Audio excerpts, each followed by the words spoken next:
Assalamualaikum warahmatullahi wabarakatuh. Sejarah Nasional Indonesia sebagai karya historiografi merupakan karya kolektif. Artinya, karya itu disusun dan ditulis oleh banyak orang, dan tentu saja di dalam bekerja sama akan menimbulkan atau mencerminkan antara kelebihan dan kelemahan. Jadi karya kolektif ini merupakan pencerminan kerjasama antar individu, dan di situ tentu saja individu-individu itu akan tampak dari kompetensinya, dari kemampuannya, dari ilmu yang dimilikinya, serta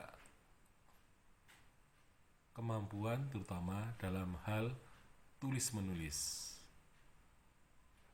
Nah, tentu saja karya kolektif ini merupakan pencerminan dari kerjasama, karena bagaimanapun juga sejarah nasional Indonesia tidak mungkin ditulis hanya oleh satu orang saja. Jadi penulisan kolektif itu tidak berarti bahwa bangsa Indonesia tidak mempunyai kemampuan individual, ya. Artinya orang tidak bisa berani menulis sendiri, tetapi memang kenyataan menulis sejarah yang begitu besar, khusus untuk historiografi Indonesia, karena sejarah Indonesia, sejarah nasional Indonesia ini potensi kesejahteraan itu sangat besar. Di samping luasnya wilayah, ya, atau skup ruangnya itu sangat luas, ya. Kemudian skup tokohnya juga sangat luas, sangat banyak, karena Indonesia termasuk penduduk yang besar. Kemudian juga waktunya, skup temporalnya juga panjang. Artinya ditulis paling tidak ada 20 abad, ya, dalam kesejarahan kita.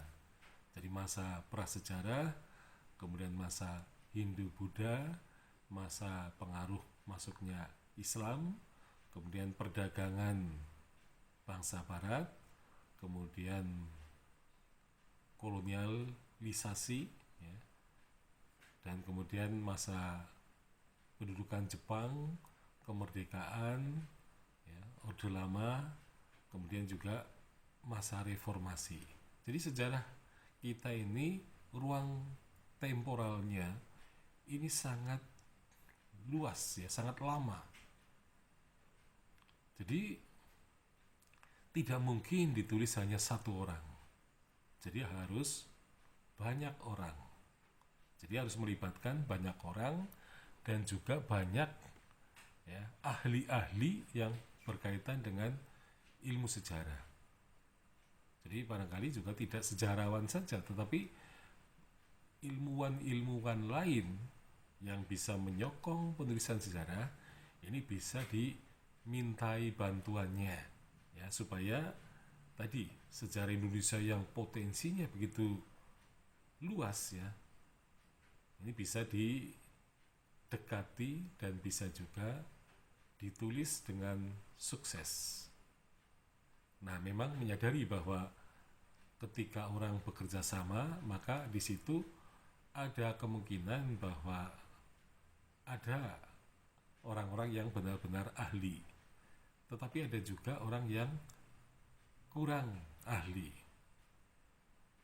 dan juga ada orang yang mempunyai pandangan yang berbeda karena dilihat dari perspektif misalnya ilmu bantu, maka keberadaan ilmu bantu ini memang sangat diperlukan supaya ada titik temu antara ilmu sejarah dengan ilmu yang lain. Nah, titik temunya itulah nanti dalam bentuk hasil historiografi Indonesia yang komprehensif.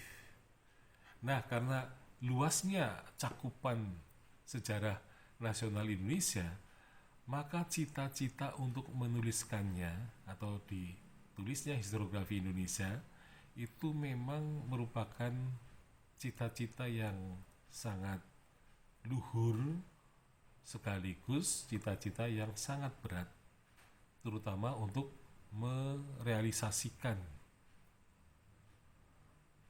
Jadi sejarah nasional Indonesia ini memang sejarah yang harus ditulis secara bertahap, ya, secara kolektif tentu saja, dan harus mempunyai masing-masing penulis itu mempunyai keanekaragaman pengetahuan, keterampilan. Nah, sehingga sejarah Indonesia tidak menjadi monoton. Nah, yang monoton itulah yang seringkali kita lihat sebagai fenomena sejarah konvensional. Artinya, sejarah hanya ditulis untuk menyatakan siapa pelakunya, di mana terjadinya, dan kapan terjadinya. Nah, secara konvensional itu kan selalu memperhitungkan terhadap 3 pertanyaan itu. Nah, sementara pertanyaan-pertanyaan yang lain ini tidak dianggap penting.